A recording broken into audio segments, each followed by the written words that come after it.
जब माता परेशान हो गई तो भगवान बंध गए।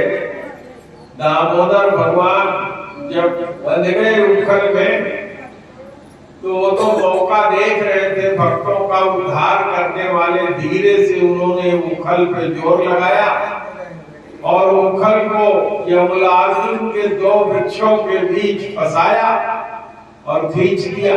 दोनों वृक्ष अलरा कर गिर गए और उसमें से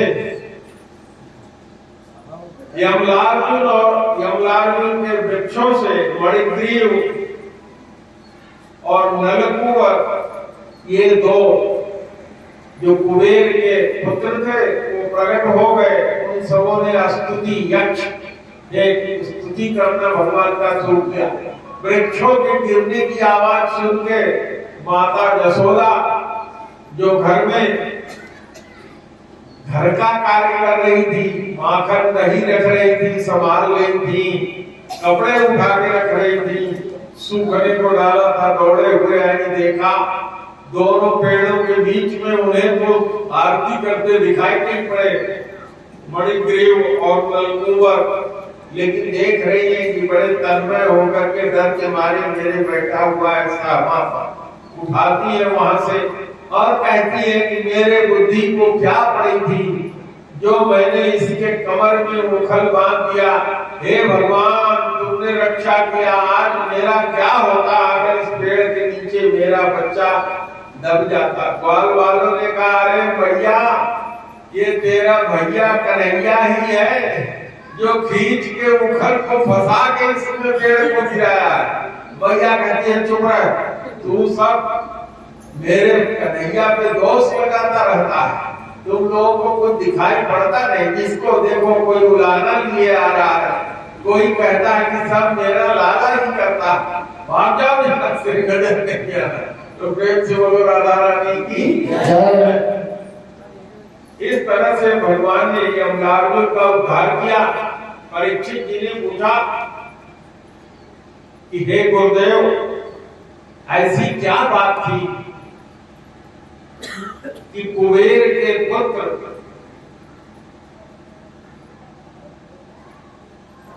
वृक्षवन ने कहा कि हे राजन, एक बार की बात है, हिमालय की तलहटी में जहां भगवान शंकर का स्थान है, वहां यक्ष सुंदरियों के साथ ये दोनों विहार कर रहे थे, जल क्रीड़ा कर रहे थे। नारद जी नारायण नारायण करते हुए भगवान शंकर से मिलने के लिए जा रहे थे। स्त्रियों ने तो दौड़ करके वस्त्र धारण कर लिया, हट गई वहां से, लेकिन इन सबों ने बिल्कुल निर्लज दारू पी करके, मदिरा पी करके मस्ते संत हृदय नारद जी ने श्राप दिया तो उनकी बुद्धि खुल गई। आकर के पैर पकड़े, कहने लगे, महाराज हमको उपाय बताइए। नारद जी ने कहा, जाओ द्वापर में जब भगवान कृष्ण के रूप में अवतार लेंगे और यशोदा जी जब उनको उखल से बांधेगी तो उनके हाथ से तुम्हारा उद्धार होगा। इस तरह से भगवान ने अनेकों लीलाएं किया, अपने भक्तों को नाना प्रकार का सुख दिया। इधर ब्रिज में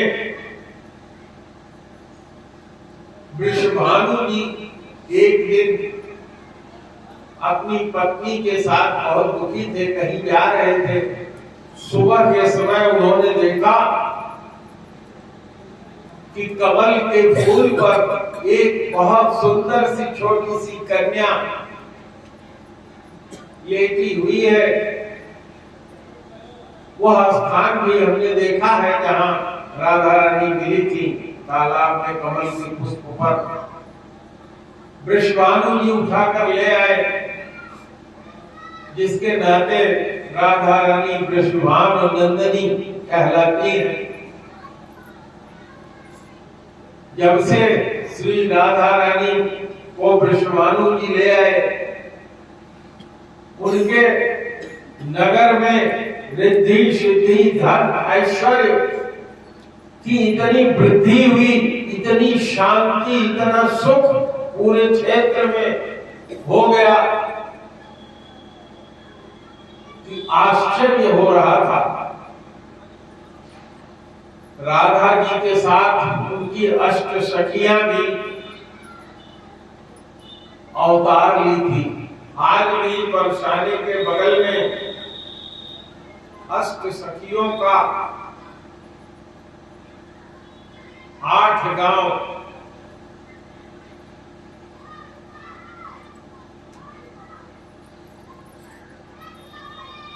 स्थित है।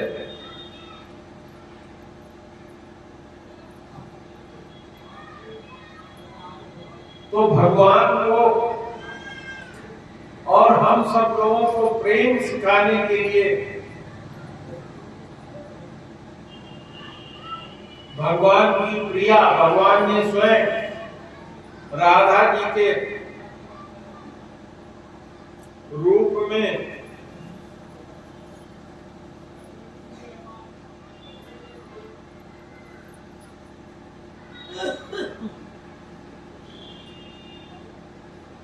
अवतार लिया।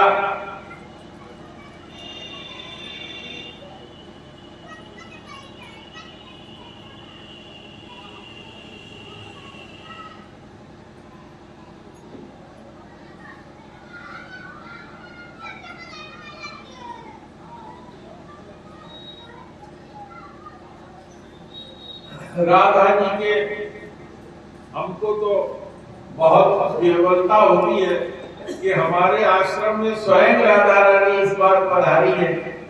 आप लोग भी दर्शन करिएगा, मिलिएगा।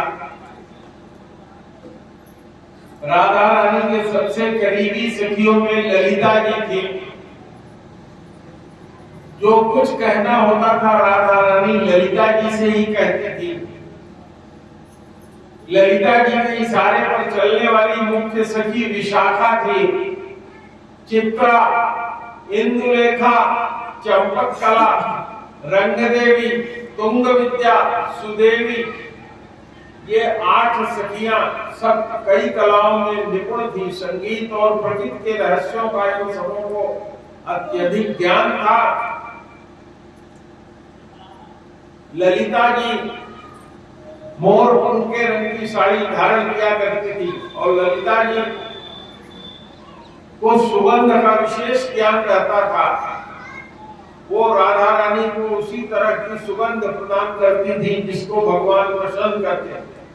विशाखा राधा रानी की दूसरी सखी का नाम था। विशाखा बहुत ही सुंदर और इनकी कांति सौदामिनी की तरह से थी। राधा जी को कर्पूर और चंदन से निर्मित वस्तुएं ये प्रदान करती थी और उनको सुंदर वस्त्र पहनाने में ये निपुण थी। राधा रानी की जो सखी चित्रा थी, तीसरी सखी थी। चित्रा सखी के शरीर के अंगों की चमक केसर की तरह से थी और ये राधा रानी का श्रृंगार किया करती थी। इंदुलेखा राधा रानी की चौथी सखी थी। ये लाल रंग की साड़ी पहनती थी।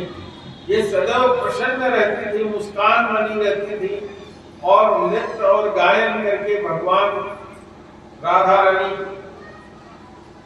की सेवा करती थी। चंपक लता सुंदर चंपा के पुष्प के समान थी, इसलिए इनको चंपक लता कहा जाता है। नीले रंग की साड़ी पहनती थी। कहा यह जाता है कि राधा जी स्वयं ही 8 सखियों के रूप में रहती थी। राधा रानी के पैर में महावर लगाने का ये काम करती थी। तुंग विद्या पीले रंग की साड़ी पहनती थी। उनकी बुद्धि बहुत क्षीण, बहुत तेज थी। अपनी बुद्धिमत्ता के लिए ये विख्यात थी। विशेष ललित कलाओं को इनको समझती। और एक सखी सुदेवी थी जिसका नाम सुदेवी था। मुर्गे के रंग की साड़ी पहनती थी और राधा रानी और भगवान को जल पिलाने का काम करती थी। इस तरह से भगवान ने अपने भक्तों को बहुत ही सुंदर लीला दिखाई। भगवान अब गोकुल से वृंदावन में आ गए थे। वृंदावन में वत्सासुर और बकासुर नाम का राक्षस भगवान के पास आए।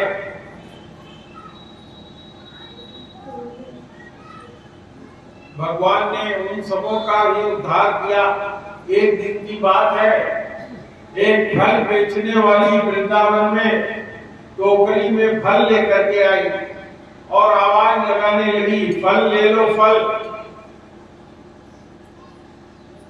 ये सुनते ही जो समस्त कर्म और उपासना का फल देने वाले भगवान थे, अपने मुट्ठी में थोड़ा सा जौ लेकर आए और जो जौ लेकर के वो हाथ में आ रहे थे और रास्ते में ही दिखा गया।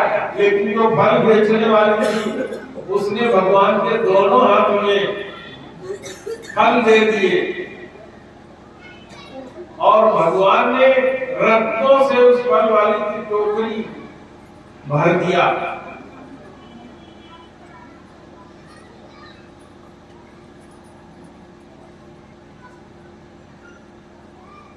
जब वृंदावन में ये लोग खेल रहे थे तो उसी समय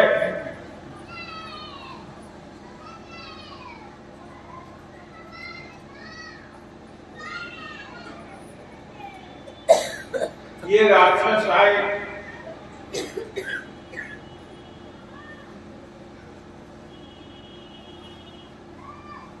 जिसमें भगवान ने उनका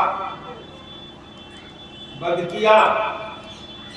अगासुर बहुत बड़ा अजगर का रूप बना करके उसी रास्ते में आकर बैठ गया, जिसमें भगवान और बलराम जी और सभी ग्वाल बाल खेल रहे थे। एक बालक ने जाकर के देखा और बताया कि बहुत बड़ी गुफा है, क्योंकि यहाँ नए आए थे। सभी बालक जब उस गुफा में गए और सबसे पीछे भगवान श्री कृष्ण गए, भगवान ने समझ लिया कि ये तो अघासुर है। अघासुर ने जब भगवान को अंदर आया देखा तो अपना जबड़ा बंद कर लिया। भगवान ने अपना शरीर इतना बढ़ाया कि अघासुर का मुंह फट गया और सभी ग्वाल बाल बाहर निकल आए। तो एक सुंदर सा भजन और आरती की तैयारी। बोले सच्चे दरबार की जय। हे मोहन रसिया तुम्हें जाने न देवे, मोहन रसिया तुम्हें जाने न देवे,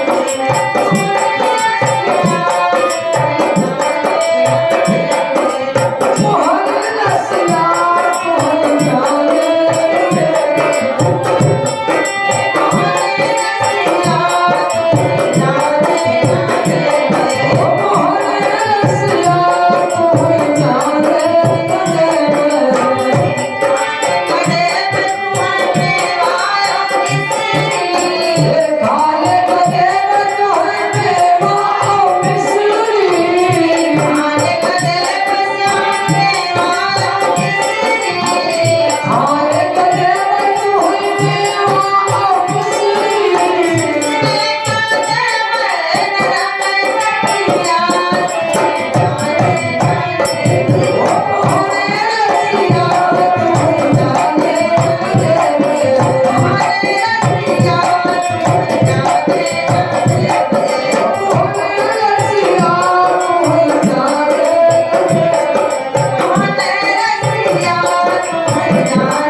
जय। बोले वृंदावन बिहारी लाल की जय। और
सतगुरु देव नमामि और प्रभु अंतर्यामी और सतगुरु देव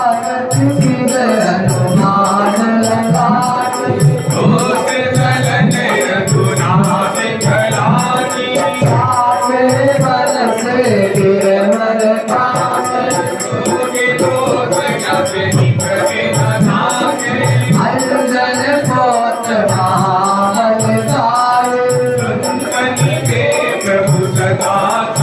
प्रभु